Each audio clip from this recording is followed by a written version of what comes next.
Anak ng teteng, bakit napakarumi ng bahay? Luisa, nasa ka ba? Hayop talagang babaeng to, oh. Napakadugyot. Wala talagang silbi. Luisa! Jeric, dumating ka na pala. Ang akala ko didiretso ka na sa trabaho mo kaya... Ikaw talagang babae ka? Di ka marunong sumunod sa mga ibinibilin sa'yo no? Hindi ba't sinabi ko na maglinis ka ng bahay? Ano na naman ba ang ginagawa mo? Nagluluto ako ng pagkain. Ang bobo mo talaga eh. Isaksak mo dyan sa kukote mo na dapat sa umaga, uunahin mong malinis muna, lalo na yung mga nakikita ng mga tao sa labas. Nagluluto ka eh, wala ka namang pinaghahandang anak na kailangan pumasok sa school ng umaga. Para kang sira! Ano namang masama kung uunahin ko ang pagluluto? Bahay naman natin to ah. Wala namang magagalit at mas lalong walang pakialam yung mga chismosang kapitbahay na yan kung madumi ang bakuran ko. Ba't talagang sumasagot ka pa? Aray! Bakit mo naman ako sinampal? Maglilinis din naman ako eh. Inuna ko lang ang pagluluto kasi gusto ko sariwa pa lang ang karne maluto na. Sumusobra ka na, nananakit ka ng walang dahilan. Tigilan mo nga ako sa kadramahan mo. Sige, maglinis ka na. Baka sakaling matuwa naman ako sa paminsan-minsan. Darating nga pala akong bisita mamaya. Kaya lahat ng sulok linisan mo. Lalo na yung kwarto. Wisikan mo ng pabango ha. Ano? Bakit? Sino ba yung bisita mong VIP? Bagong babae mo? Magdadala ka na naman ng malanding babae sa pamamahay natin? Huwag mo nga ako simulan, Luisa. Kundi malilintigan ka na talaga sa akin. Walang iya ka! Wala ka na talagang tigil sa pambababae mo! O ano? Wala ka namang kakayahang magdala ng sanggol dahil bulok ang matres mo. Magpasalamat ka na lang at inuuwian pa kitang hayop ka. Hindi ko kasalanang nangyari to sa akin. Pwes tumahimik ka at wala kang silbi. Kaya aga-aga pinaiinit mo ng dugo ko eh. Tumabi ka nga sa daraanan ko at baka mapatay lang kita. Habang pinapagalitan ni Jeric si Luisa, lumabas si Aling Tess mula sa kanyang silid. Nakaugalian na niyang makialam sa mga away ng mag-asawa, lalo na't siya ang ina ni Jeric. Nakatira ito matagal na sa poder nila at umaastang siya ang reyna sa pamamahay na yon. Ano ba? Ang aga-aga ang ingay-ingay niyong dalawa. Para kayong walang kasama sa bahay ah. Ano na naman bang pinag-aawayan ninyo? May darating kasi akong bisita mamaya, Mama. Inaabutan kong marumi ang bahay. Ang gusto ko lang naman ipalinis ang buong paligid. Abay nagagalit? Ano? Jeric, ano ba yan? Para ka naman bata. Ba't kailangan mo pa magsumbong? Abay, bakit iha? Bawal na ba kayo magsumbong sa akin ng anak ko? Hindi naman ho sa ganun, Mama. Kaya lang ho away po mag-asawa ito. Hindi na ho dapat niya kayo sinasali. Hoy, Luisa! Anong hindi ako kasali? Baka nakakalimutan mo ako ang nanay ni Jeric. May karapatan ako sa lahat. Naku! Kung ako lang sa anak ko matagal na kitang hiniwalayan. Maghahanap na lang ako ng ibang babae. Tingnan nyo, kaya ho lalong tumatarantado ang anak ninyo dahil imbis na sawayin ninyo sa pambababae niya, kinukonsinti nyo pa. Huwag mong masagot-sagot ang mama ko sa harapan ko ha. Kung hindi malilintigan ka sa akin. Ayos lang anak, hayaan mo na. Hindi mo kailangan lumebel sa babaeng yan. Bakit? Gaano ho ba kataas ang level nyo? Humigil ka na, Luisa! Ang yabang mong babae ka kung makaasta. Bakit? Ano ba pinagmamalaki mo? Naku, kung ako lang sa anak ko, hahanap na talaga ako ng iba. Yung kayang magkaanak. Hindi tulad mo. Wala kang silbing manugang. Pasalamat ka nga at pinagtsatsagaan kang pakisamahan ng anak ko Aba, baog ka na nga bungangera ka pa. Hindi ka marunong sa mga gawaing bahay. Tahimik na sumulyap si Luisa kay Aling Tess. Nakapikit ng bahagya habang sinasalo ang mga salita ng biyenan. Nagpatuloy ang tensyon sa loob ng bahay, lalo na't parang naging dalawa laban sa isa si Luisa sa kanilang pag-aaway. Hinayaan na lang niyang magsalita ng magsalita ang matandang babae. Maya-maya ay tinalikuran na lamang siya at tuloy-tuloy na lumabas ng bahay. Naiwan silang dalawa ni Jeric sa sala. Ipagtimpla mo na lang ako ng kape nang mawala ang hangover ko. Napipilitan man, sinunod pa rin ni Luisa ang utos ng asawa. Pumasok siya sa kusina para ipagtimpla ito ng kape. Pagbalik niya, dala na niya ang isang tasa ng kape at iniaabot yon kay Jeric. Imbis na abutin ay ipinalapag naman yon ng lalaki sa maliit na lamesa na nasa tabi ng sofa. Dinampot nito ang cellphone. Samantala ay naupo naman si Luisa sa paanan nito upang hubarin ang sapatos ng asawa. Tanga! Huwag mo ang pakialaman yan. Lalabas pa ako eh. Walang pasabi na sinipa ni Jeric si Luisa dahilan upang matumba siya sa sahig. Tumingin lamang si Jeric sa kanya ng may iritasyon bago bumaling sa kape. Kinuha niya ang tasa ng kape at uminom, ngunit agad-agad siyang napatigil. Nagulat si Luisa nang makita niyang biglang iniluwa nito ang kape pagkatapos ay biglang nainis. Anong klaseng kape to, Luisa? Bakit ang pait? Ang kape mo walang asukal. Atitig sa kanya ang lalaki at galit na galit. Dahil sa gulat ay hindi naman nakapagsalita si Luisa. Bigla itong natakot sa naging reaksyon ng asawa. Dugyot ka na, tanga ka pa. Halika nga rito. Nagulat si Luisa nang biglang hablutin ni Jeric ang kanyang buhok. Ipinulupot yon sa matigas na braso. Wala siyang nagawa kundi sumunod sa malupit na paghila ng asawa. Pakaladkad na dinala siya ni Jeric papunta sa kusina. Ganito na lang ba palagi? Talaga bang pinamumukha mo na sa akin na wala ka talagang silbi, ha? Habang dinadala siya ni Jeric, naluha si Luisa sa sakit ng pagkapit sa kanyang buhok at sa takot sa mga susunod na mangyayari. Jeric, tama na! Masakit na! Ngunit hindi nagpaawat si Jeric. Sa halip, mas lalong hinigpitan ng kapit sa buhok ni Luisa. Walang pakundangan sa pagdurusa ng asawa. Dapat lang to sa'yo nang magtanda ka. Iniinsulto mo ba ako, ha? Dati masarap ka magtimpla ng kape nung una kita makilala. Kung hindi sana ako na-inlove sa kape mo noon, hindi sana kita mapapangasawa, leche ka. Tapos ngayon bibigyan mo ako ng palpak na kape? Tama na! Hindi na uulit! Hindi na ako magkakamali! Sige, pagtimpla mo ako ng bagong kape. Bilisan mo! Hindi lang dahil sa kapirasong buwisit na papel ng kasal natin noon eh, talagang hiniwalayan na kita. Wala kang silbi. Tama ang mama mo noon. Dapat talaga sinunod ko na lang siya nang sabihin niyang di tayo bagay. Sa wakas, binitawan ni Jeric si Luisa. Bumagsak ito sa sahig. Tahimik na napaiyak ang babae sa masasakit na salitang binibitawan ng asawa. Hindi na niya alam kung saan pahuhugot ng lakas para kayanin ang lahat ng kanyang paghihirap. Kung hindi ka pa naman matuto, ewan ko na lang sa'yo. Sa kabila ng sakit at galit, nahanap ni Luisa ang lakas ng loob na magsalita kahit alam niyang delikado ito. Ba't mo ito ginagawa sa akin, Jeric? Hindi ka naman dating ganyan ah. Nasusulsulan ka lang ng nanay mo.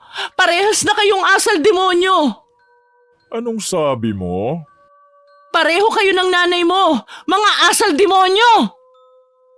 Biglang nag-init ang mukha ni Jeric.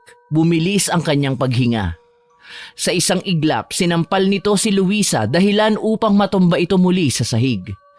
Namula ang kanyang pisngi. Nagsimula na namang tumulo ang kanyang mga luha. Aray ko! Bakit mo ako sinampal? Sa susunod na painitin mo pa ang ulo ko, hindi lang yan ang aabutin mo.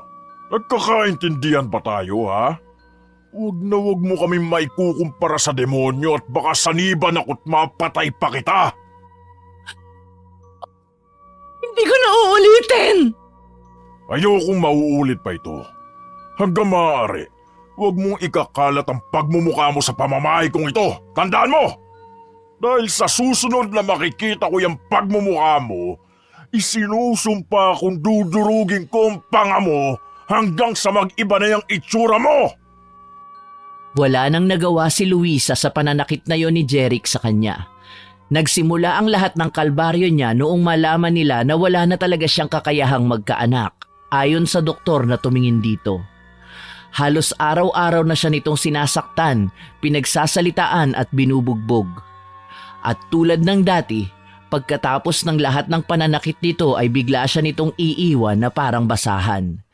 Isang matalim na tingin ang ipinukol ni Jeric bago lumabas ng bahay. Panay naman ang hikbi ni Luisa habang inaayos ang nagulong buhok at malungkot na pinapahid ang mga luhang umaagos sa kanyang pisngi. Hindi niya alam kung hanggang kailan niya matitiis ang mga pangbubugbog na yon ng asawa. At kahit anong pakiusap niya rito na huwag siyang sasaktan, tila bingi ang asawa sa mga pagmamakaawa niya. Patuloy siyang pinagmamalupitan nito. Ang mga kapitbahay naman na nakarinig sa pangbubugbog ni Jeric sa kanya ay takot namang makialam. Kilala kasing sanggano ang lalaki sa lugar nila at walang inaatras ang laban. Bukod pa roon, palagi rin itong ipinagtatanggol ng konsentidorang ina nito na si Aling Tess. Nang umagang yun, wala nang ginawa si Luisa kundi linisin ang mga kalat sa bahay. Sinimulan niya sa natapon na kape sa sahig at pagkatapos ay nagtuloy sa kusina kung saan inayos niya ang pinaglutuan ng adobong manok. Pagod at masakit ang kanyang katawan, ngunit hindi niya ininda ang hirap dahil alam niyang kailangan niyang tapusin ang kanyang mga gawain. Sakto namang nakabalik si Aling Tess, kararating lang mula sa bahay ng kaibigan niyang kapwa mahilig sa tsismis. Tila ba ay nag-enjoy siya sa kanyang umaga, dala ang malisyosong ngiti at nakataas ang kanyang kaliwang kilay habang papalapit kay Luisa. Oh, ano na namang gulo dito? Parang dinaanan ng bagyo ang bahay ah. Halatang nang aasar si Aling Tess. Tahimik lang si Luisa, patuloy na nililinis ang kalat, pilit na iniwasan ang mga titig ng kanyang biyenan. Hindi ako magtataka na baka isang araw wala ka ng asawa. Malapit ka ng palitan ng aking anak. Walang silbi. Ramdam ni Luisa ang pagkapuno ng kanyang loob sa mga sinabi ni Aling Tess. Tumayo siya at sa unang pagkakataon, hindi niya napigilang magsalita ng malakas. Magdahan-dahan naman po kayo sa inyong pananalita. Ay hindi ba? Kaya ka lang naman nananatili dito kasama ng anak ko dahil makapal ang mukha mo? Ilang beses ka nang pinalalayas ng anak ko sa pamamahay na to eh. Ang tigas ng budhi mong manatili pa rito. Kasal kami, asawa ko siya. Kaya kung sino man ang makapal ang pagmumukhang nananatili sa pamamahay namin, ikaw yon! Nabigla si Aling Tess sa biglaang pagtataas ng boses ni Luisa. Galit na galit, humakbang siya papunta kay Luisa at walang pakundangang sinampal ito. Abay, ipokrita kang babae ka! Aray! Bakit niyo ako sinampal? Wala kang galang! Para magising ka! Ina pa rin ako ni Jeric kaya matuto ka rumispeto. Mahilig kayong makialam sa buhay naming mag-asawa. Respeto? Wala kayo nun. Nakakasura ang ganyang ugali para sa mga matatandang hindi naman karapat dapat na irespeto. Aba, at sinusubukan mo talaga akong babae ka ha? Iniangat muli ni Aling Tess ang kamay upang sampalin si Luisa, ngunit mabilis na nahawakan ni Luisa ang braso ng matanda. Mahigpit niyang pinigilan ito at dahil 52 taon na si Aling Tess, hindi na kasing lakas ang kanyang katawan kumpara sa malalakas na kamay ni Luisa. Subukan niyo lang nasaktan ako. Hindi ko na igagalang na kayo ay mas matanda sa akin at kayo ang ina ni Jeric. Alam kong sinadya niyo talaga ipaluto sa akin ang ulam na yon para maabutan ako ni Jeric at saktan ulit ako ng anak ninyo eh. Alam kong gustong gusto niyo nang magkahiwalay kami ng anak niyo. Anong kaguluhan ito? Halos mapatalon sa takot si Luisa nang marinig ang boses ni Jeric sa pintuan ng kusina. Buong akala niya ay nakaalis na ito dahil nakita niyang nakalabas na ito ng bahay. Jeric? Mabilis na binitawan ni Luisa ang mga kamay ni Aling Tess na kasalukuyang hawak-hawak pa rin niya. Dahan-dahan siyang humarap sa asawa habang si Jeric naman ay nakakunot ang noo at masama ang titig sa kanya. Binasag ni Aling Tess ang katahimikan sa kusina. Nagkunwari itong umiiyak na nagsusumbong kay Eric. Anak! Mabuti na lang dumating ka! Nakita mo ba? Sinasaktan ako ng asawa mo! Nakayakap pa si Aling Tess sa braso ng anak, nakangusong nakatingin kay Jeric. Hindi matawaran ang kaba ni Luisa habang pinagmamasdan ang reaksyon ng asawa. Totoo ba ito? Anong ginawa mo sa nanay ko? Hindi ko siya sinaktan. Ipinagtatanggol ko lang ang sarili ko. Siya ang nanakit sa akin. Maniwala ka sa akin, Jeric. Sinungaling kang babae ka. Anak, ako ang paniwalaan mo. Sinabihan ko lang naman siya na huwag kang gagalitin pero sinampal niya ako bigla. Dito, sa pisngi. Tingnan mo naman anak, namumula, hindi ba? Mama, huwag kayong magsinungaling. Alam niyo ang totoong nangyari. Kita mo na, Jeric. Tinawag niya ako sinungaling. Wala na talaga siyang galang sa akin. Nakatitig si Jeric kay Luisa. Tila nag-aalabang galit sa kanyang mga mata. Si Luisa naman hindi mapakali, kinabahan sa maaaring mangyari. Alam niya na kahit anong pagpapaliwanag ang gawin niya sa asawa, mas paniniwalaan ito ang ina. Kaya naman, sa muling pagtingin sa kanya ni Jeric, nakita niya ang malaki nitong hakbang, tinawid ang espasyong namamagitan sa kanilang dalawa. Nang makalapit ang anak kay Luisa, kaagad nitong sinuntok siya sa sikmura. Napalugmok siya sa sahig sa tindi ng sakit ng kanyang sikmura. Bumili lang ako saglit ng alak, sinaktan mo na agad si inay? Napakawalang hiya mong babae! Wala akong ginagawang masama.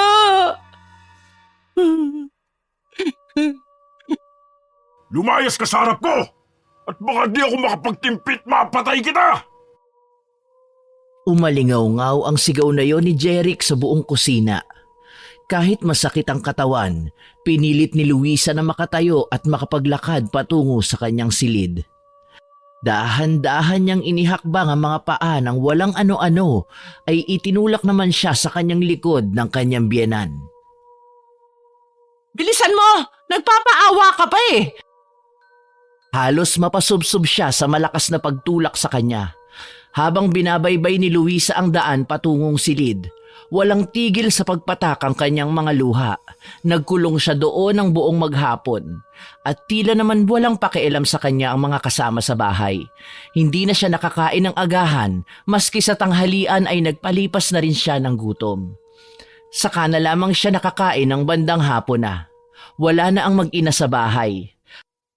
Si Aling Tess ay nagpunta na sa bingguhan samantalang ang asawa ay malamang nasa kabilang pugad. Halos magdamag niyang iniyakan ang mga nangyari.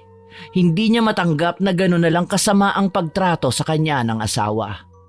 Kinabukasan naman, kahit puyat, maagang nagising si Luisa para magluto ng almusal. Ininit na lamang niya ang ulam nung nagdaang gabi at sinangag naman ang kaning lamig na natira din kagabi. Para kahit tanghaliin siya sa paglalako ng mga basahan ay may makakain ng kanyang asawa at si Aling Tess. Balak niya ring bisitahin ang matalik niyang kaibigan sa kabilang baryo. Dito niya ikinukwento ang lahat ng mga sama ng kanyang loob tungkol sa asawa. Kahit papaano sa piling ng kaibigan, nakakaramdam siya ng pansamantalang kapanatagan ng loob. Sakto namang katatapos niya lang magluto nang lumabas si Jeric sa kwarto. Halos 5 buwan, magmula nang malaman nitong baog siya, nagdesisyon na itong humiwalay sa kanya ng silid tulugan. Nataranta namang inasikaso niya ito. Inuna niya muna ang pagtitimpla ng kape bago siya nagsandok ng pagkain. Sinangag na naman? Wala ka na ba talagang ibang alam na lutuin kundi ang bahaw na yan? Wala na kasi tayong bigas. Eh di bumili ka! Ang tanga-tanga talaga, oo!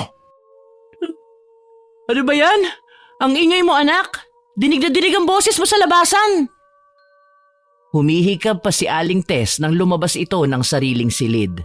Dumiretso ito sa lababo at kaagad na naghilamos ng mukha. Sinadya ng matandang mawisikan siya ng tubig na nasa kamay nito. Saka nakangising muli siyang tinapunan ng tingin. Pasensya na, hindi ko alam na nakatayo ka sa tabi ko. Akala ko kasi tuod o estatwa eh. Mama, tigilan niyo na nga si Luisa. Baka lalong mabaliw eh. Mag-alaga pa tayo ng may sira sa ulo. Nakangisi pang wika ni Jeric habang sumusubo ito ng kanin. Samantalang kanina lang ay halos isuka nito ang pagkaing niluto niya. Teka, mamayang 1:00 ng hapon darating dito si Loida. Ang gusto ko hindi kanya madadatnan dito. Kaya doon ka muna sa best friend mo. Doon sa kabilang baryo na madalas mong puntahan. Nagulat si Luisa nang marinig ang pangalan ng isang babae. Loida din kasi ang pangalan ng dating girlfriend ni Jeric bago siya ikasal dito. Kaya naman, mas lalo siyang kinabahan nang mahuli ng kanyang mga mata ang pagsilay ng ngiti sa labi ni Aling Tess. Lalo na nang hilahin nito ang bangko para umupo. Kumanta pa ito ng himig na masaya na tila kakaiba ang pakiramdam ng dating sa kanya. Pero kailangan ko maglako ng basahan para pang bigas natin. Naku, wag na! Ang bisita kasi namin mayaman na, kaya wag ka na mag-abala pa. Sana nga umalis ka na rito ng pangmatagalan. Total wala naman kayong anak nitong si Jericho. Hindi ba anak? Nakangiti pang tumingin si Aling Tess sa gawin ni Jeric habang magkakasunod ang ginagawa nitong pagsubo sa sinangag at ulam na adobong manok. Muling nagsalita si Luisa. Hindi po ako aalis dito, inay.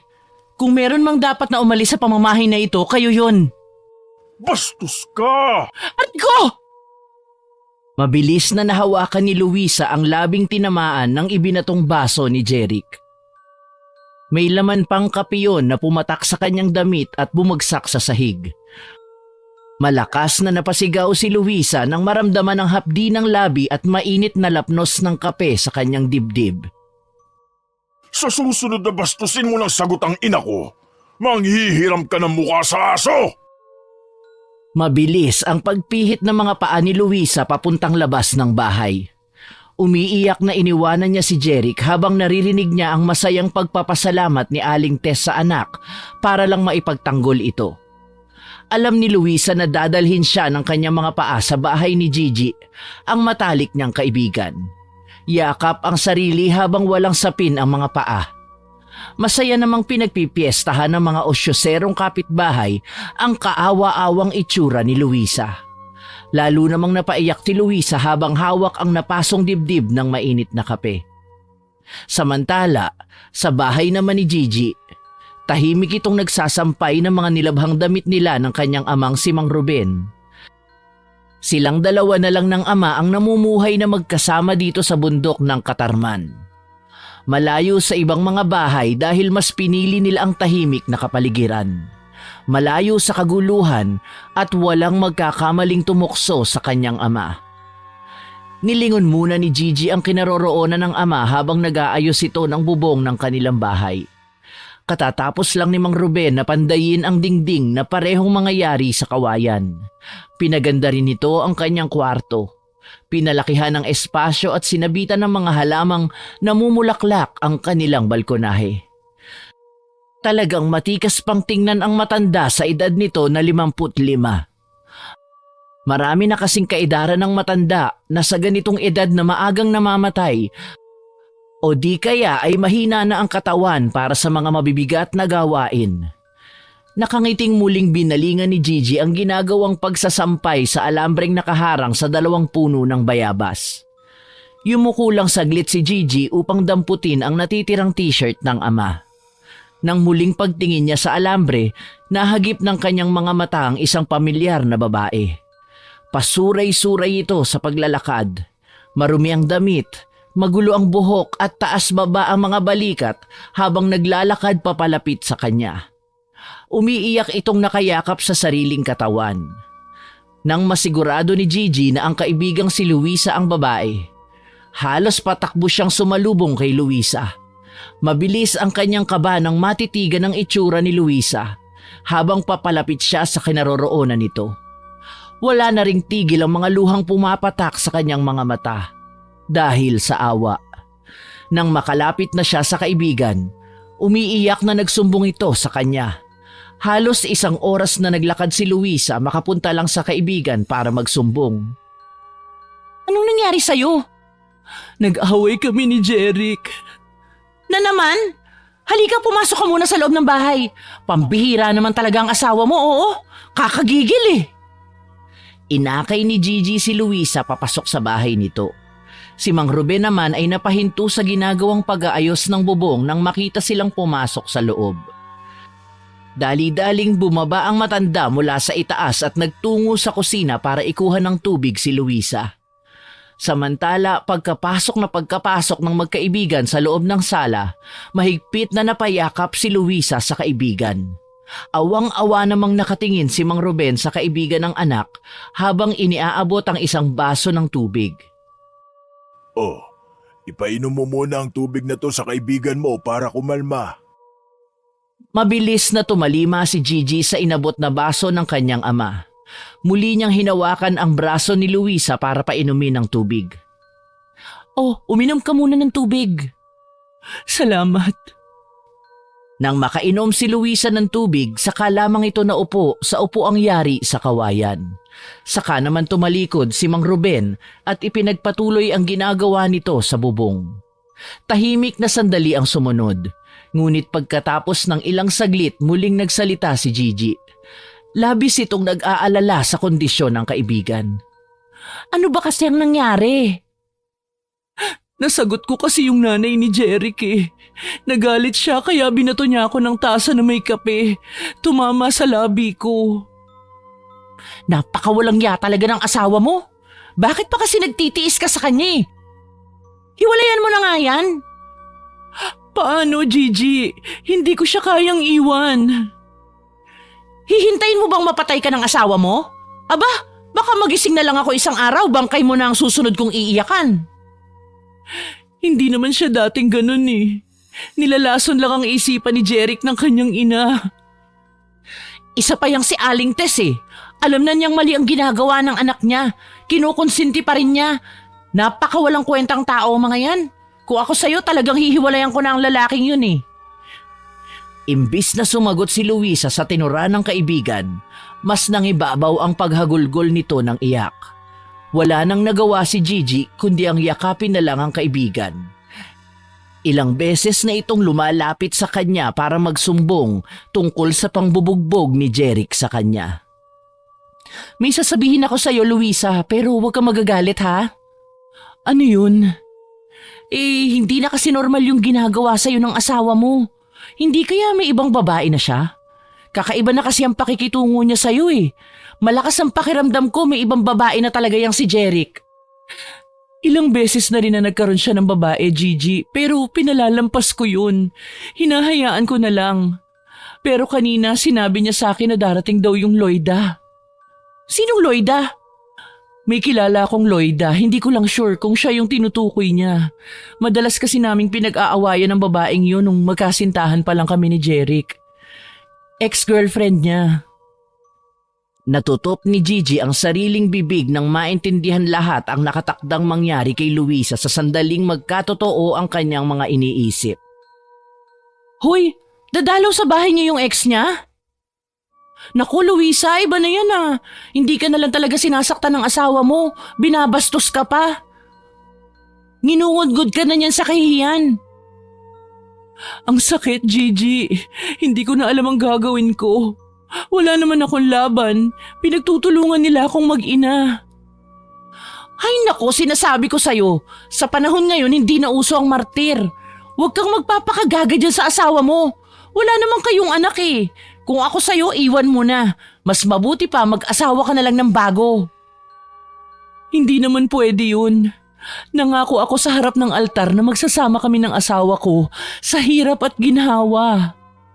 Magsasama sa hirap at ginhawa? Siya na nga ang dahilan ng paghihirap mo eh. Tapos siya nagpapakaligaya. Ay, ewan ko sa'yo. Magdusa ka kapag binahay niya yung Loida na yon. Sinabi nga niya na dumito na lang daw ako habang naroon si Loida.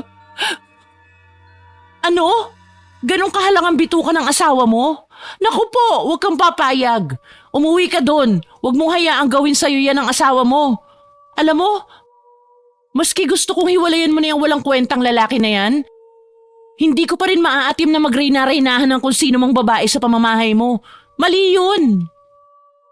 Muling napahagulgol ng iyak si Luisa.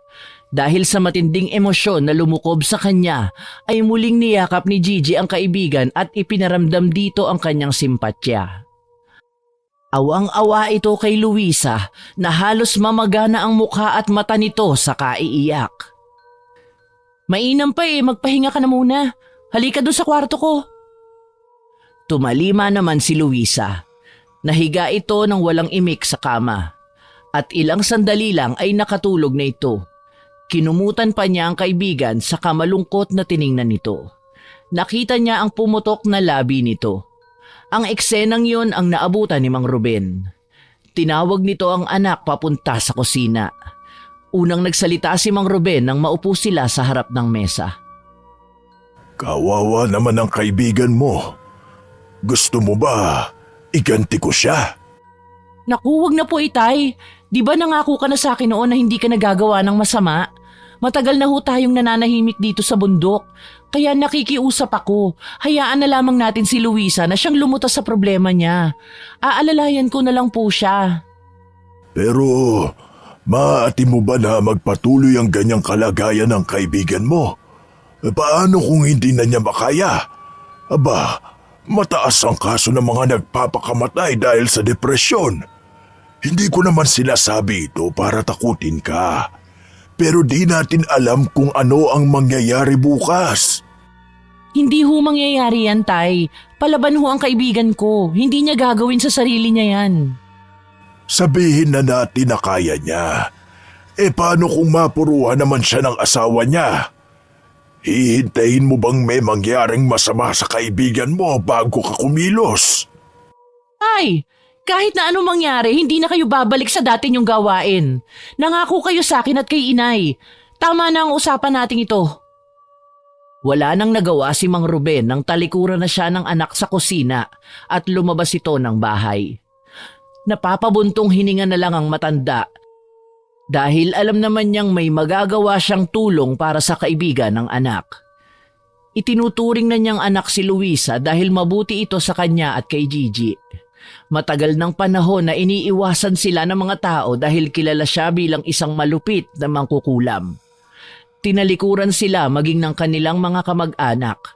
Ngunit tanging si Luisa lang ang walang pag-aalinlangang nakipagkaibigan kay Gigi at tumanggap sa kanyang anak.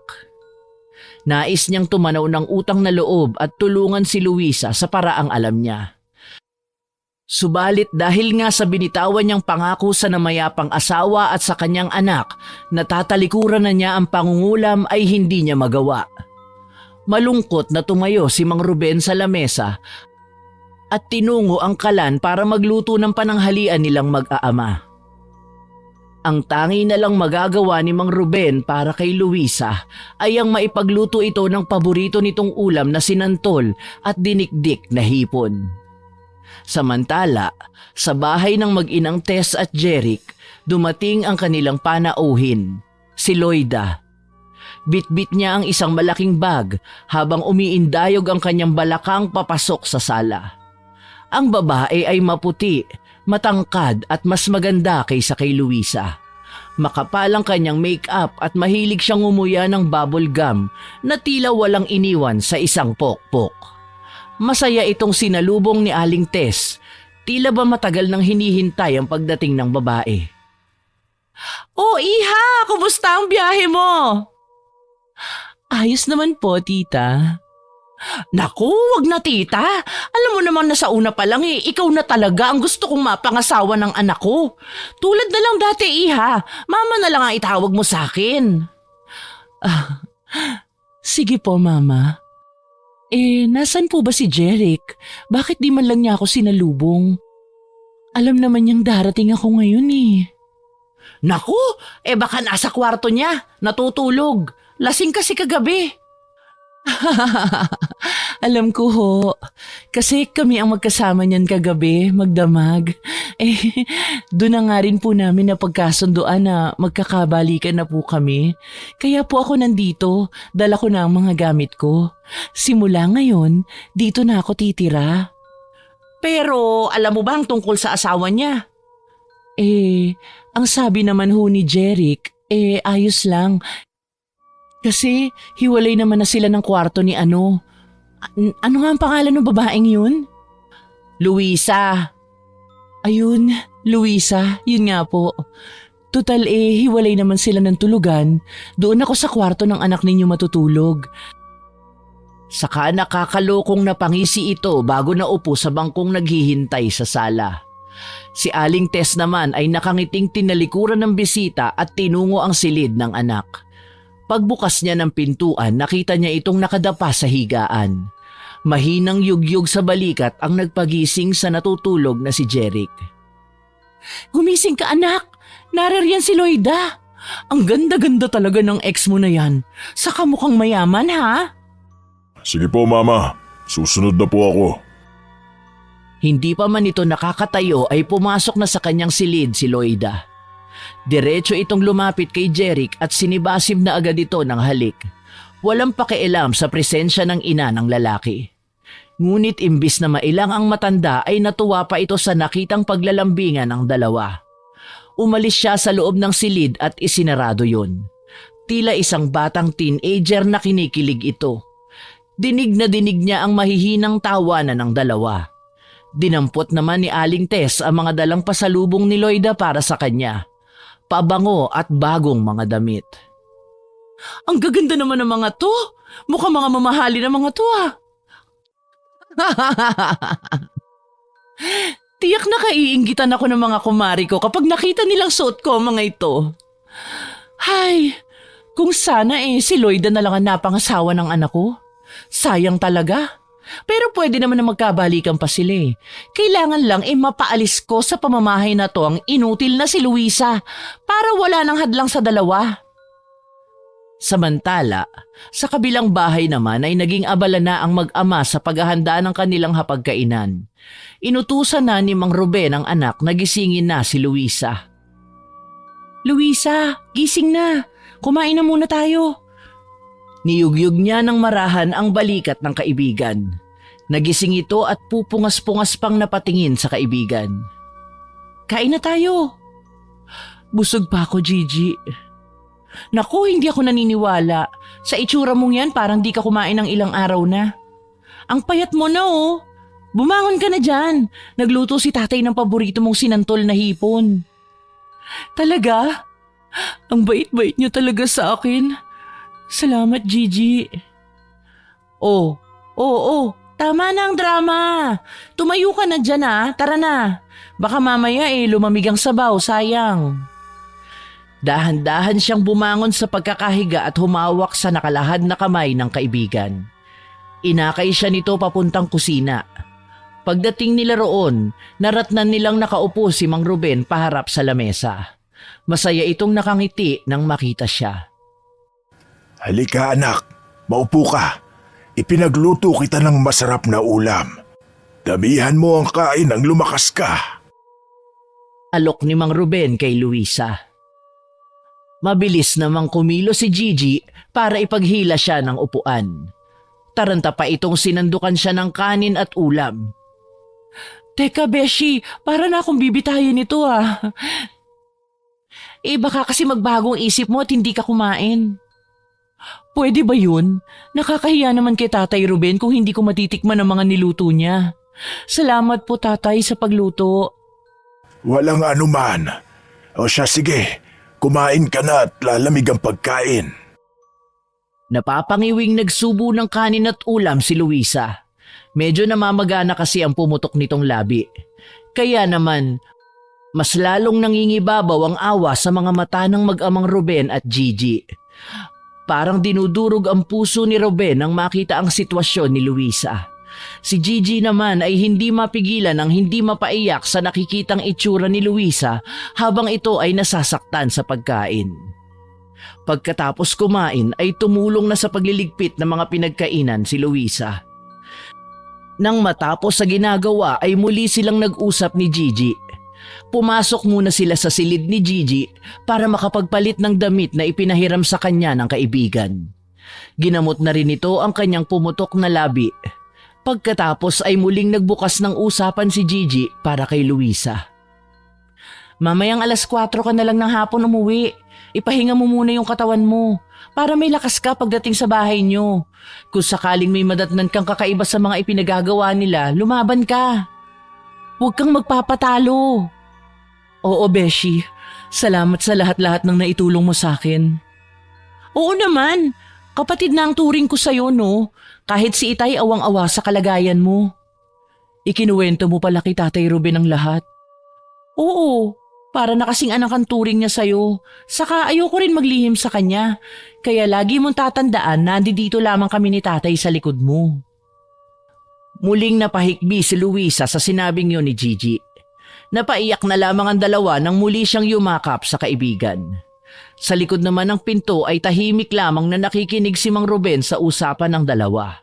Mahigpit niyang nakuyom ang mga kamao at tahimik na umalis sa pintuan ng kwarto ni Gigi. Pagsapit ng 4:00 ng hapon, nakangiting nagpaalam si Luisa sa mag-ama. Madilim-dilim na rin nang dumating si Luisa sa bahay nilang mag-asawa. Kinabahan siya nang makita ang mataas na sandals ng isang babae. Nagkakasiyahan sa loob at dinig na dinig niya mula sa labas ang masasayang tawanan ng boses ng isang babae at ng asawa niya. Magiliw ring nakikipag-usap ang kanyang biyenan sa babae. Kutob niya ay ito na ang Loida na tinutukoy ng asawa. Dali-dali siyang pumasok sa loob para makita ang asawa. Laking gulat ni Luisa nang madatnang nakaupo sa kandungan ni Jeric ang babae habang nakapulupot ang mga braso nito sa bewang ng asawa. Nagdilim ang paningin ni Luisa. Malalaki ang mga hakbang na nilapitan niya ang mga ito sa kahinablot sa buhok ang babae. Lahat ay nagulat sa biglaang pagdating niya. Nahila niya ang buhok ni Loida papunta sa sahig. Bumagsak ito at hindi agad nakapagsalita si Jeric sa mga nagawa niya. Nakatayo agad si Aling Tess para pigilan si Luisa. Pero mas nangibabaw ang galit niya. Kaya maging ang biyenan ay nagawa niyang maitulak. Doon na nakabawi sa pagkabigla si Jeric. Agad itong tumayo at malakas ang sampal na dumapo sa kanyang pisngi. Habang nakalugmok pa rin si Loida sa sahig. Tama na, Luisa, sumusobra ka na! Bakit mo ako sinampal? Nagtatanong ka pa? Bisita ko si Loida. Bakit mo sinaktan? Bisita? Sinong matinong bisita ang kakandong sa asawa ng may asawa? Bastos na babae na yan ah. Halika Loida, tumayo ka dyan. Pasensya ka na at may sayad ng onti ang asawa ng anak ko eh. Pagpasensyahan mo na ha. Anong sabi ninyo? Wala ho ako sayad. Ipinaglalaban ko lang ang karapatan ko. Wala ka ng karapatan mula ngayon, Luisa. Dahil simula sa araw na ito, dito na siya titira. At sa kwarto siya ni Jeric matutulog. Dahil sa sinabing yun ng matanda ay napasulyap si Luisa sa babae. Nakita niyang nakaismid ito at nakangisi sa kanya. Nakataas pa ang kilay na animoy lalong nang iinis. Tumayo ito at lumapit kay Jeric. Hinawakan nito ang braso ng lalaki at animoy isang sawa na nilingkis ang asawa ni Luisa. Hindi niyo pwedeng gawin sa akin to. Tama ang narinig mo. Magsasama na kami ni Loida. Dito na siya titira. Kung hindi mo matatanggap yun, bukas ang pinto. Maaari ka nang umalis. Kasalanan mo rin naman eh. Sinabihan na kita kaninang umaga na dun ka muna sa kaibigan mo. Pero anong ginawa mo?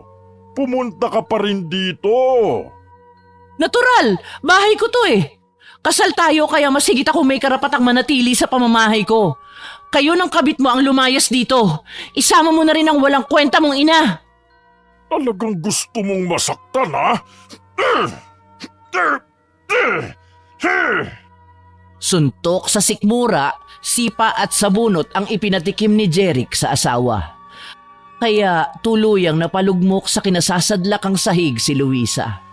Habang si Aling Tess ay nakitulong na rin sa pangbubugbog at sampal sa kanya. Tama na! Tama na!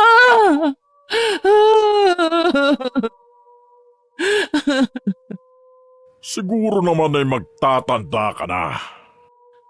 Pagkasabi ni Jeric ay tinalikuran na nito ang umiiyak na si Luisa. Ganon din ang ginawa ni Aling Tess na inaya pang pumasok sa kwarto ang kabit ni Jeric na si Loida. Nang makapasok ang mga ito sa silid, naiwan si Luisa na humahagulgol sa pag-iyak. Halos madurog ang kanyang puso sa labis na sakit na ginawa ng kanyang asawa. Yakap-yakap ang sariling tumayo si Luisa para pumasok sa sarili niyang silid. Katabi lamang ng kwarto ni Jeric at Loida. Dinig na dinig niya ang harutan at tawanan ng dalawa sa kabila ng mga sinapit niya. Umiiyak na isinubsob niya ang mukha sa unang naghihintay sa kanyang higaan. At mula sa pagkakasubsob niya sa unan, dinig na dinig niya ang mga pinag-uusapan nila Loida at Jeric. Mabuti pa palayasin mo na ang asawa mo dito, Jeric. Handa ako magbayad sa kanya kung sakali. Basta umalis lang siya rito. Tayo na lang ang magsama tulad ng dati. Matagal ko na sinabi sa kanya yun pero hanggang ngayon nandito pa. Wala akong magawa kasal kami. Kailangan ko pa rin siyang pakisamahan. Ganun ba? Kung ayaw niya, di bahala siya. Basta wag lang niya tayong pakikialaman. Walang magiging problema sa kanya, Loida. Wala kang dapat na ipag-alala. Biglang narinig ni Luisa ang malakas na halinghing ng babae. Tila sinasadya nitong ipinaririnig sa kanya ang kababuyang ginagawa nila sa kabilang silid. Halos magdamag nagising si Luisa. Hindi iilang beses na inisip niyang tapusin na ang paghihirap niya ng gabing yun. Ngunit mabuti na lamang at nanaig ang takot niya sa Panginoon, kaya naman napipigilan pa niya ang sarili sa maling naiisip. Kinabukasan, paglabas ni Luisa sa kanyang silid ay tumambad sa kanya ang tahimik na paligid. Walang tao at siya lamang ang naroroon. Samantala, dahil araw ng linggo, gumayak na rin ang umagang yun si Gigi para magsimba. Naiwan naman si Mang Ruben sa bahay habang itinutuloy ang naudlot nitong gawain kahapon. Nakakailang pukpok pa lang siya ng pako ay may narinig siyang tumatawag. Boses yon ng dalawang babae. Inilapag niya ang martilyo at bumaba siya sa bubong upang sinuhin ang kanyang mga bisita. Natanaw niya ang isang ginang at isang dalaga na may makapal na make-up. Nakatayo ang dalawa sa labas ng kanyang bahay, tila may nais itanong. Nang magtama ang kanilang mga mata, magalang na nagsalita ang babae. Dito ho ba nakatira si Mang Ruben? Ako ho si Ruben. Ano hong sadya niyo sa akin? Maaari po bang pumasok muna kami sa loob? May mahalaga kasi tayong pag-uusapan at may itatanong sana kami kung maaari. Nag-isip sandali si Mang Ruben, tila nag-aalinlangan sa biglaang pagbisita ng dalawang hindi kilalang tao. Ngunit sa kabila ng kanyang pagdadalawang isip, nagpasya siyang paunlakan ng dalawang babae. Sige, pumasok kayo. Sa pagkakataong yun, nilakihan ni Mang Ruben ang bukas ng pinto para magbigay daan sa kanyang mga hindi kilalang bisita. Pumasok sina Aling Tess at Loida at tahimik na inikot ng kanilang mga mata ang loob ng bahay. Isang simpleng tahanan, may mga gamit na gawa sa kahoy at kawayan at ang upuan sa sala ay yari sa kawayan na siyang tinuro ni Mang Ruben para sa kanila. Umupo sina Aling Tess at Loida. Si Mang Ruben naman ay tumayo sa gilid, pinagmasdan ng dalawa at naghintay ng kanilang susunod na sasabihin. Ano ho bang maitutulong ko sa inyo? Hindi na ho ako magpapaligoy-ligoy pa. Nais ho sana namin kunin ang serbisyo ninyo sa pangungulam. At saan naman ho ninyo nabalitaan ang tungkol sa bagay na yan? Hindi naman ho ako mangkukulam. May nakapagsabi lang nakakilala. At nang nagtanong-tanong kami dyan sa ibaba sa baryo, ikaw ang itinuro dito. Umalis na ho kayo. Matagal na akong hindi nagsasagawa ng ganitong gawain. Pasensya na, pero hindi ko kayo mapagbibigyan. Magbabayad ako. Maski doblehin mo pa ang bayad sa serbisyo ninyo noon. Pagbigyan lang ho ninyo kami. Siya nga naman! Kaunting pabor lang naman to Gusto lang namin na mapalayas ang babae ng anak ko sa bahay. Hindi ko kayo kilala. Mabuti pa umalis na kayo. At huwag niyo na akong tuksohin sa pera. Tangka na sanang tatalikuran ni Mang Ruben ang dalawa nang pigilan siya ni Aling Tess sa mga braso. Nagulat siya sa biglaang pagkilos ng ginang, kaya't napatingin siya sa kanya ng may halong pagtataka at pag-aalala. Nakikiusap ako! Sandaling binitawan ni Aling Tess ang kamay ni Mang Ruben. Nagmamadali itong naghalungkat sa loob ng kanyang daladalang bag na nakasabit sa balikat. Napatayo si Aling Tess, iniabot ang isang litrato kay Mang Ruben. Nanginginig pa ang kanyang kamay habang ginagawa ito. Tiningnan ni Mang Ruben ang litrato. Isang babae na kilala niya, si Luisa.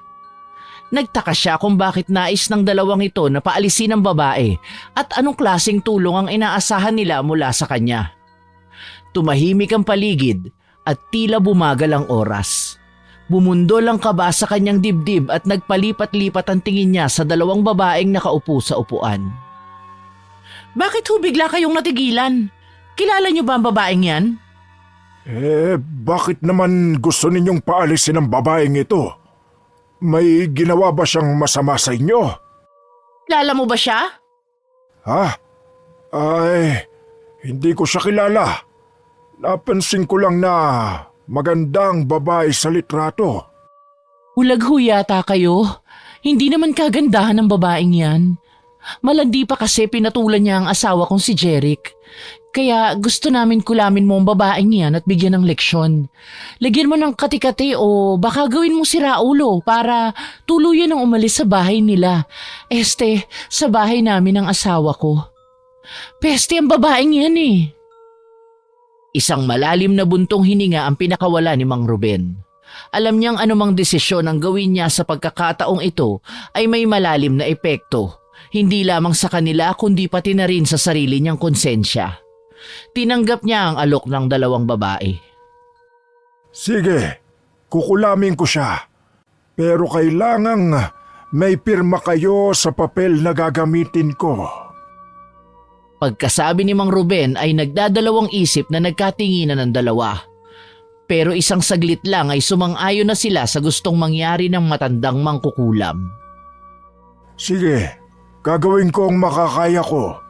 Pero tandaan nyo, hindi ko garantisadong mapapaalis siya kaagad. Walang problema yon, tanda. Wala kaming pakialam kung paano mo gagawin ang trabaho mo. Basta't siguraduhin mo lang na mapapaalis mo ang babaeng yun sa bahay. Kahit magantay ako, basta sigurado lang. Inilapag ni Lloyd ang bayad sa lamesa. Ang tunog ng pera ay tila nagsilbing hudyat ng kanilang kasunduan. Nagpaalam na ang dalawa. Mabigat naman ang naging kalooban ng matanda. Nakatitig lang siya sa salaping nasa mesa. Malaking halaga yun, subalit ang totoo ay wala naman siyang interes sa bagay na yun. Kinailangan lang niyang magdesisyon ng maayos para hindi mapahamak si Luisa.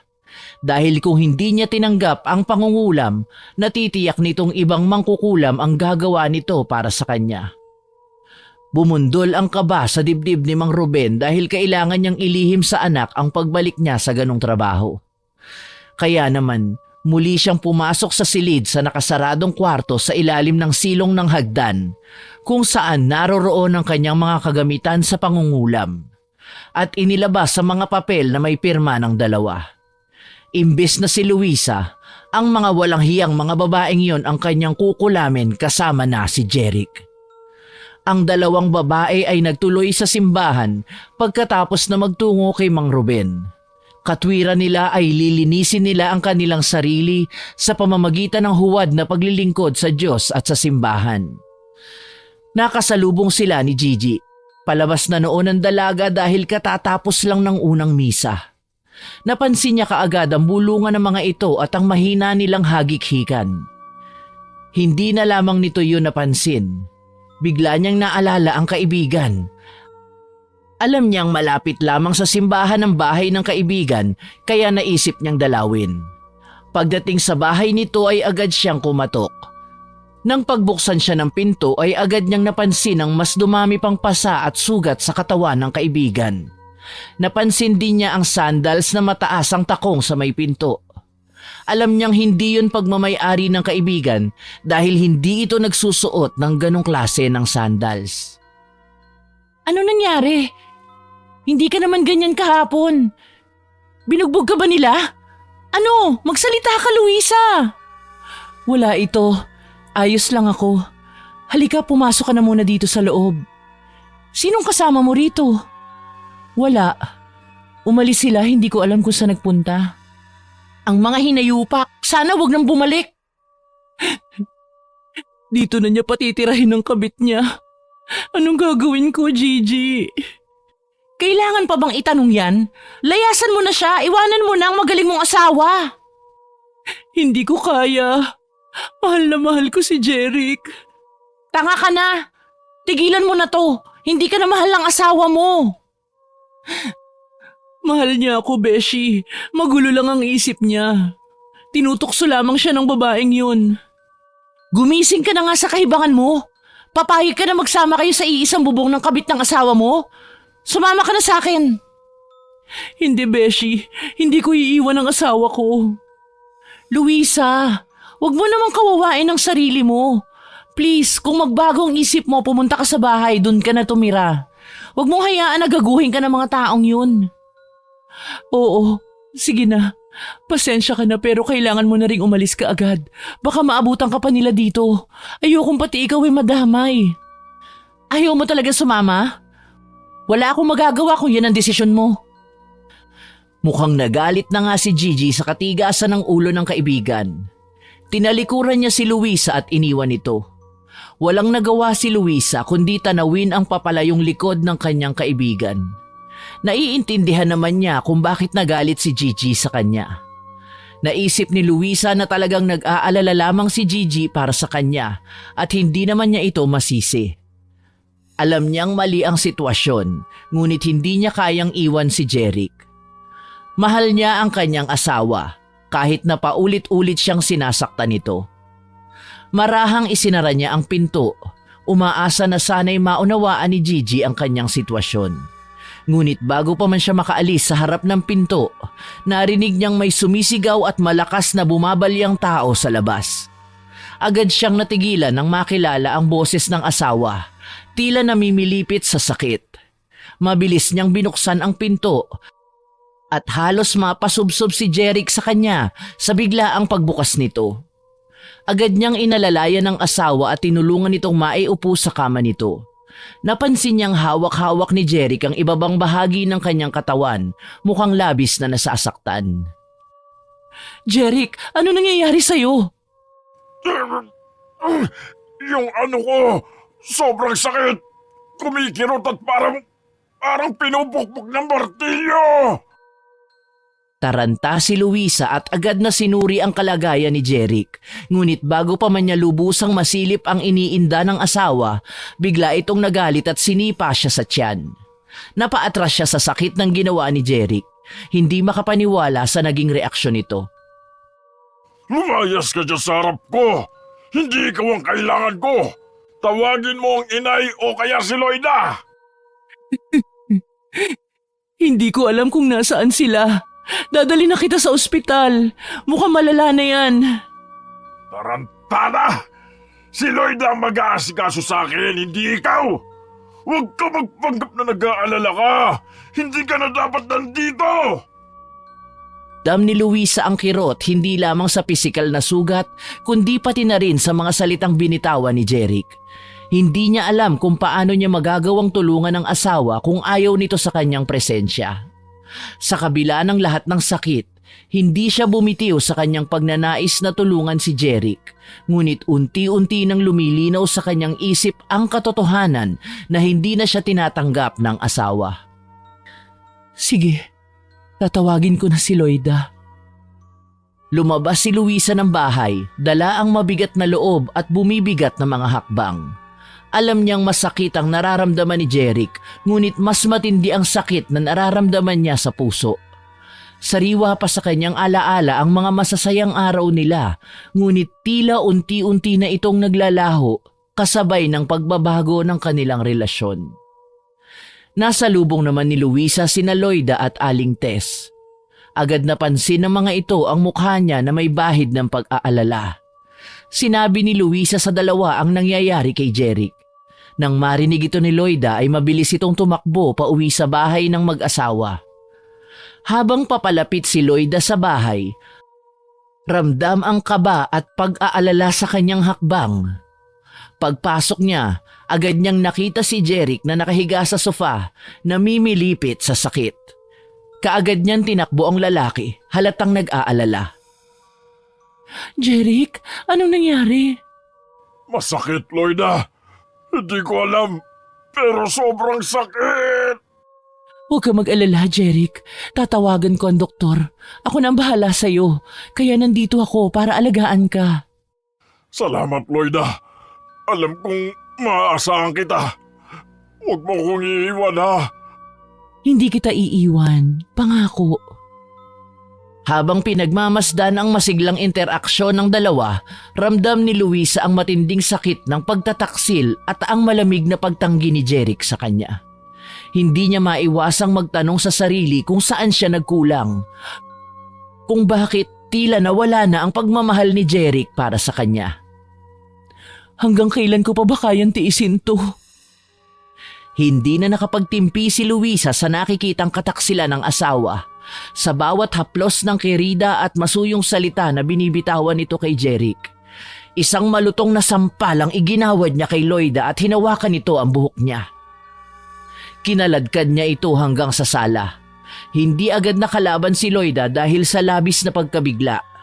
Ngunit nang nasa sala na sila ay nakita ito kaagad ni Aling Tess. Tinulungan nito si Loida. Sinabunutan nito ang kanyang manugang. Napatihaya ito sa sahig. Nakabawi naman si Loida. Nang tumayo ito ay sumakay ito sa tiyan ni Luisa at pinagkakalmot ang mukha nito. Pinagtulungan nilang saktan ang kaawa-awang ginang. Natigil lamang sila sa ginagawang pananakit nang sumigaw si Jeric. Umalis sa pagkakadagan sa kanya si Loida at mabilis na tinungo nito ang silid. Binuksan ni Loida ang zipper ng pantalon ng lalaki. Tumambad dito ang pamamaga at pamumula ng maselang parte ng katawan nito. Natutop ni Loida ang sariling bibig nang makita ang itsura niyon. Ganon din ang pag-aalalang sumilay sa mukha ni Aling Tess. Napaiyak ito. Dadalhin na sana sa ospital ang lalaki pero dumating na ang doktor na tinawagan ni Loida. Agad nitong sinuri ang kalagayan ng lalaki. Matapos nitong bigyan ng pampakalma at pain reliever ang lalaki, ay ipinayo niya na dalhin sa klinika o ospital ang lalaki upang masuri ang sanhi ng paglaki ng masela nitong bahagi. Nang makaalis ang doktor ay agad na naghanda ng gamit ang dalawa. Hindi nagtagal, nagsimulang magreklamo si Loida. Sinimulan niyang kamutin ang kanyang braso at leeg, tila hirap na hirap sa kanyang nararamdaman. Ano ba ito? Bakit ako nagkakaganito? Loida, anong nangyayari sa'yo? Hindi ko alam. Ang kati-kati. Parang may mga langgam na naglalakad sa balat ko. Nagulat si Aling Tess sa kanyang nakita. Ang dating maayos at maputing balat ng dalaga ay nagsisimula ng magpakita ng pulang pantal. Ano ba ito? Bakit kayo nagkakaganyan? Hindi ko na kaya. Parang sinusunog ang balat ko. Agad pumasok sa isipan ni Aling Tess na hindi normal ang nangyayari sa dalawa. Agad niyang pinag-isipan ng masama si Luisa. Sinugod niya ito sa loob ng silid. Pinagmumura niya ang manugang. Ikaw! Anong ginagawa mo sa amin? Wala akong ginawa. Siguro pinakulam mo sila, no? Ipokrita ka! Hindi ko po sila ipinakulam. Wala akong nalalaman sa nangyayari sa kanila. Sinungaling! Ito ang dapat sa'yo! Pinagsasampal siya ni Aling Tess sa mukha. Dahil sa sakit na naramdaman ay napilitan si Luisa na labanan ng matanda. Pumihit sa ilalim si Luisa at hinablot na rin niya ang braso nito. Ang lahat ng lakas niya ay ibinuhos ni Luisa para mahila ang matanda palabas ng kanyang silid. Nang nasa labas na sila ay binitawan niya ang matanda at mabilis na tumakbo papasok sa kanyang kwarto. Isinara niya ang pinto. Buksan mo ang pinto, Luisa! Huwag kang duwag! Harapin mo ako! Sa loob ng silid, si Luisa ay nagsisimula ng mag-ipon ng luha. Nanginginig sa takot at kaba. Alam niyang si Aling Tess ay galit na galit. Ngunit alam din niya na kailangan niyang ipagtanggol ang sarili. Sa kabila ng lahat ng kanyang pinagdadaanan, napagtanto niya na may hangganan din ang kanyang pagtitiis. Samantala, pagdating ni Gigi sa kanilang bahay ay napansin niyang wala si Mang Ruben. Nakaraniwang naroroon sa bahay tuwing oras na yon. Nagulat siya at bahagyang nabahala dahil kadalasan ay nandyan na ang ama niya, nag-aayos ng mga kagamitan o abala sa ibang gawain sa kanilang bakuran. Bakit kaya wala ang itay? Saan kaya siya nagpunta? Sinubukan niyang ikutin ang bahay. Tumingin sa paligid at kahit sa kanilang maliit na hardin. Ngunit wala talaga si Mang Ruben. Naisip niya na marahil ay umalis si Mang Ruben upang maghanap ng mga kahoy sa bundok. Pero bakit parang ang aga naman yata niyang umalis at hindi man lang nagsabi sa akin? Sa kabila ng kanyang pag-aalala ay tinungo na lamang niya ang kusina. Inihanda niya ang mga gulay na gagamitin sa kanilang tanghaliang mag-ama. At habang ginagawa niya yon ay inaalala niya ang kaibigang si Luisa. Nagdasal siya na maging maayos sana ang maging kalagayan nito. Kahit pa alam niya na nasa hindi magandang sitwasyon ang kaibigan. Pagkatapos makapagluto ni Gigi ng pananghalian, ay naisipan niyang abalahin ang sarili sa paglilinis ng bahay. Pero nagtaka siya nang mapansing parang nakabukas ang pinto ng dating silid ng ama kung saan naroroon ang mga gamit nito. Bigla siyang kinabahan nang tinungo niya ang pinto. Oh anak, kanina ka pa ba dumating? Nagulat si Gigi sa biglang pagsalita ng ama niya mula sa kanyang likuran. Agad siyang humarap at nakita si Mang Ruben na nakatayo sa pintuan ng kusina. May daladalang mga gatong at dahon mula sa puno ng balite. Tay, saan ka galing? Nanguha lang ako ng kaunting panggatong. Tapos ay kumuha na rin ako ng mga dahon ng balite para gawing gamot. Dahon ho ng balete para sa gamot? Susubukan ko lang na mag-eksperimento. Alam mo, meron kasi akong nabasa sa periodiko na mainam daw ang dahon na ito sa mga kati-kati. Oh, ba't ganyan ka makatingin sa akin? Huwag kang mag-alala. Hindi ito para sa pangungulam. Alam ko ho, Tay. Nagulat lang po ako. Tara na ho sa kusina. Maghahanda na po ako ng pananghalian natin. Mabuti pa nga anak. At gusto kong magpahinga muna ngayong araw ng linggo. Mabilis na tumalikod sa ama si Gigi para maghanda ng pagkakainan. Samantala, sa bahay naman ni Luisa ay nagkakagulo pa rin ng tatlo sa biglaang pagwawala ni Jeric. Paulit-ulit itong humihiyaw sa sakit nang walang tigil na pagkirot ng ari nito. Kahit siya ay natatakot na ring lumabas, lalo pa at pinagdududahan siya nitong nangungulam sa mga ito. Kumakalam na rin ang kanyang sikmura dahil simula pa kanina ay hindi na siya kumakain. Ilang saglit lang, tumahimik na rin ang loob ng bahay. Kaya bumangon siya sa higaan at binuksan ang pinto. Sinilip muna ni Luisa ang labas ng kanyang kwarto bago humakbang palabas. Pero nagulantang siya sa biglang pagdakot ng mga kamay sa kanyang buhok. Paglingon niya, nakita niyang pag-aari yon ng galit na si Loida. Kumalat na ang mapupulang bukol at pantal hanggang sa mukha nito. Hinila ang kanyang buhok patungo sa nakaupong si Aling Tess. Hinihintay lang pala ng dalawa na lumabas siya para pagbayarin sa kasalanang hindi naman niya ginawa. Aray ko! Nasasaktan ako! Ikaw ang may kagagawa nito. Hayop kang babae ka! Ano bang sinasabi mo? Wala akong kinalaman sa nangyayari sa inyo. Bitiwan mo nga ako! Subalit mas hinigpitan pa ni Loida ang pagkakahawak nito sa kanyang buhok. Tama na yan. Mabuti pa tumawag na muna tayo ng manggagamot. Para mapatunayan natin na yung babae na yan ang may kagagawa nito sa inyo. Bakit ako? Nakita niyo naman na wala akong ginawa, di ba? Bakit ako ang pinagbibintangan ninyo? Maski sukdulan ng kasamaan ninyo sa akin, hindi ko magagawang mangulam. Hindi ho ako mangkukulam. Mabilis na lumabas ang dalawang babae at nagbayad ng tao upang tawagin si Mang Baste, ang albularyo sa kanilang baryo. Sa pagkakataong yon ay agad niyang sinilip ang kanyang asawa. Nakabaluktot ito at umiiyak na dahil sa labis na sakit at pag-aalala sa kanyang kalagayan. Pasado 6:00 na ng hapon nang dumating ang albularyo. Ayan! Yang babae na yan ang may kagagawa ng lahat ng ito! Mangkukulam ang babae na yan! Pero tumanggi ang lalaki at sunod-sunod ang ginawang pag-iling. Sinabi nito sa dalawa na wala itong nararamdamang malakas na enerhiya mula sa kanya.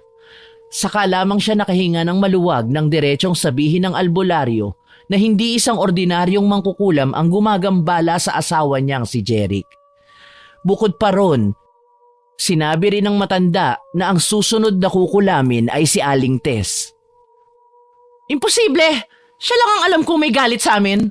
Maaari ding pinakulam lang niya kami. Galit na pinamimilit ni Aling Tess sa matanda pero mahigpit din ng ginawa nitong pagtanggi. Bago nagsalita ay tumingin muna ito sa kinaroroonan ni Luisa. Mababakas sa mukha nito ang awa nang makita ng matanda ang mga galos at pasa niya sa katawan. Muli itong bumaling sa dalawa at sinabi nitong wala itong nararamdamang presensya ng enerhiya sa katawan na maaaring magsabi na ito nga ang nangulam sa dalawa. Hindi nagustuhan ni Loida ang sagot ng matandang albularyo kaya naman halos ipagtulakan ng dalawa ang matanda palabas ng bahay. Pero bago lumabas ang matanda ay nag-iwan ito ng isang babala. Sinabi nitong nasa pagkatao ng dalawa ang kasamaan at walang sino man ang makapagpapagaling sa mga sakit na dadapo sa kanila. Dahil ang mangkukulam na tinutukoy ng matanda ay ang pangungulam gamit ang kalansay ng katawan ng tao. Ito ang tinatawag na panggagaway, isang pangungulam na walang lunas at kahit si Mang Baste ay walang magagawa para pigilan yon. Nang tuluyang makaalis si Mang Baste, galit na galit siyang hinarap ni Aling Tess para sana saktan muli. Subalit bago pa man siya makalapit, nagulat siya nang biglang lumobo ang kanyang mga labi. Napaigik sa sakit si Aling Tess at agad na hinaplos ang kanyang mukha habang patuloy na sumisigaw dahil sa sakit. Hindi na makapagsalita si Aling Tess dahil sa pamamaga ng kanyang mga labi. Halos hindi na rin makilala ang kanyang mukha. Samantala, si Loida ay nakamasid lang. Bakas sa mukha nito ang labis na takot. Sa mga oras na yon ay nagsisisi na ang dalaga kung bakit pa siya nagpunta sa lugar na yon. Inisip niyang nadadamay lamang siya sa karma ni Jeric at sa ina nito. Samantala sa kabilang bahay naman ay maagang nakatulog si Gigi. Kaya naman malaya nang nagagawa ni Mang Ruben ang kanyang pangungulam sa mga taong naisaktan si Luisa. Nasa harap niya ang isang mahabang lamesa kung saan nakahiga ang kalansay ng kanyang mahal na asawa. Isa ring dating mangkukulam ang asawa niya at bago ito mamatay ay kabilin-bilinan niya sa asawa na wag siyang ipalilibing at gamitin ang kanyang kalansay sa pangungulam ngunit sa isang kondisyon. Mamimili lamang ito ng taong kanyang kukulamin. Yung mga masasamang tao at walang magandang dulot sa kapwa. Taliwas yon sa naging usapan nila nang kaharap naman ang kanilang anak na si Gigi na nangako siya sa harap ng asawa na hindi na siya mangungulam ulit. Hindi alam ni Gigi na may pahintulot ng ina ang desisyon ni Mang Ruben kung sakaling dumating ang araw na kailangan itong bumalik sa pangungulam. Kasabay ng isinasagawang ritual ang paghihirap ng mga taong kanyang kinukulam. Sadyang madilim ang silid upang balutin ng lakas ng dilim ang kapangyarihang lumulukob sa katawan ni Mang Ruben. Gamit ang tinunog na dahon ng balite, walang sino man sa mga malalakas na albularyo ang makakagamot sa kulam na ibinigay ni Mang Ruben sa tatlo. Naniniwala ang matanda na nararapat lamang yon sa mga masasamang taong kagaya ng pamilya ni Luisa. Samantala, sa silid naman ni Gigi, bigla itong naalimpungatan sa biglaang paglakas ng hangin at paglamig ng paligid. Kapansin-pansin din ang pagtaas ng kanyang mga balahibo sa katawan. Lalo pa at naririnig niya ang mga pamilyar na bulong ng ama. Dahan-dahang bumaba ng katre si Gigi para puntahan ang ama. Subalit madilim ang buong bahay kung kaya kinapa na lang niya ang gaserang nakasabit sa pinto ng silid. San kaya nagpunta si Itay? Gabing-gabi na. Hanggang sa nakarinig siya ng mahihinang bulong sa kwartong isinara ng ama. Nakaramdam siya ng takot nang maintindihan ng mga pamilyar na bulong na nanggagaling sa loob ng kwarto. Dahan-dahan niyang inihakbang ang mga paa at binuksan ang pinto. Isang anino ng katawan ng lalaki ang nakita ni Gigi. Nakadipa at nakatingala habang sinasambit ang kakaibang dasal sa orasyong Latin. Itay! Anak! Ano pong ginagawa ninyo? Bakit kayo nandito sa silid na to? Huwag niyong sabihing... Magpapaliwanag ako. Nangingibabaw ang boses ni Gigi sa loob ng buong silid.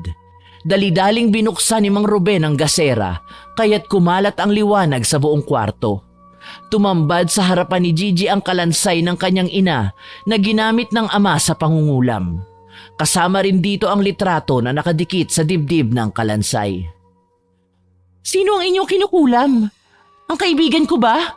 Bakit nasa inyong litrato ng mag-asawa? Hindi ko sasaktan si Luisa, alam mo yan. Ano to? Hindi hubat nangako kayo sa akin na hindi na kayo mangkukulam? Saka kaninong kalansayan? Teka lang, ang dami mo namang tanong eh.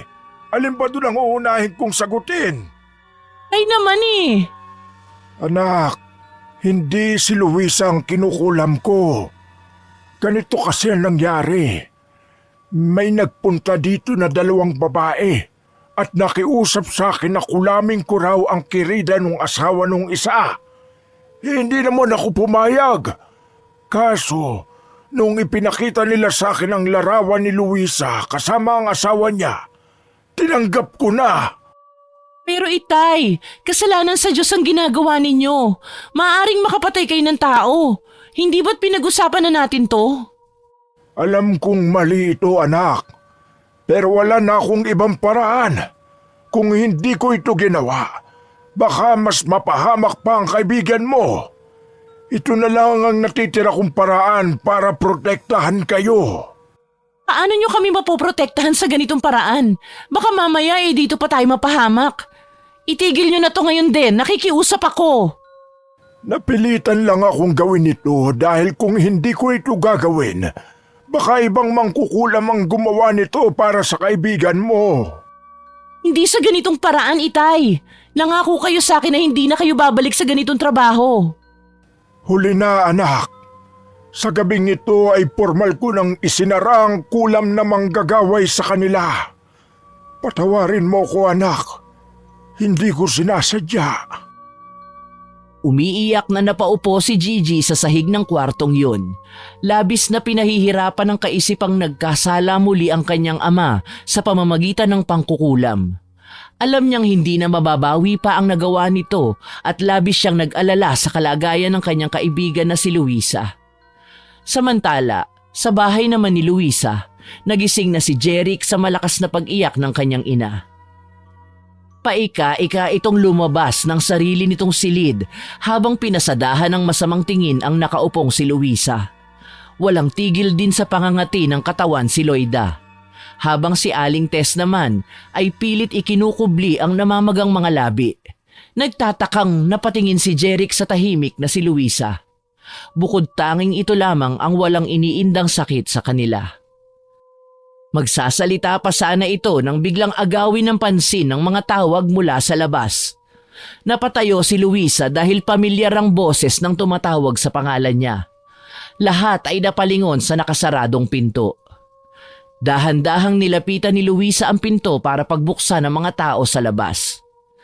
Nang mabuksan ang pinto ay tumambad sa kanya ang mag-amang Gigi at Mang Ruben. Nagtataka man ay pinapasok ni Luisa ang dalawa sa loob. Takot na nagkatinginan sina Loida at Aling Tess nang mapagmasdan ang matandang pinapasok ni Luisa sa bahay. Si Loida ang agad na nakabawi at galit na dinuro ang matanda. Tama, ikaw yun! Pangalan, Loida. Kilala mo ba ang mga bisita ni Luisa? Mga kaibigan ko sila, Jeric. Ha? Magkakilala kayo? Ngayon alam ko na kung bakit nangyayari to sa amin. Ikaw ang kumulam sa aming tatlo. Nagsisimula na ang komosyon sa loob ng sala nang magpalipat-lipat ang tingin ni Jeric at Luisa sa namumuong tensyon sa kanilang paligid.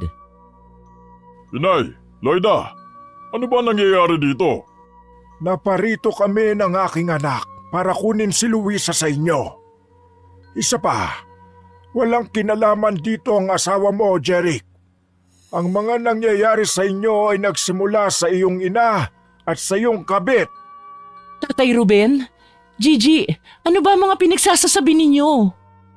Lumapit si Aling Tess at Loida sa aking ama para ipakulam ka. Nagbayad sila ng malaking halaga para gantihan at pahirapan ka, Luisa. Ang malas lang nila na si Itay ang natagpuan nila. Anong kulam? Imbes na si Luisa, kayo ang kinulam ng aking ama. Kaya nararapat lamang na sisihin mo ang iyong ina at ang kabit mo sa mga nangyayari sa inyo.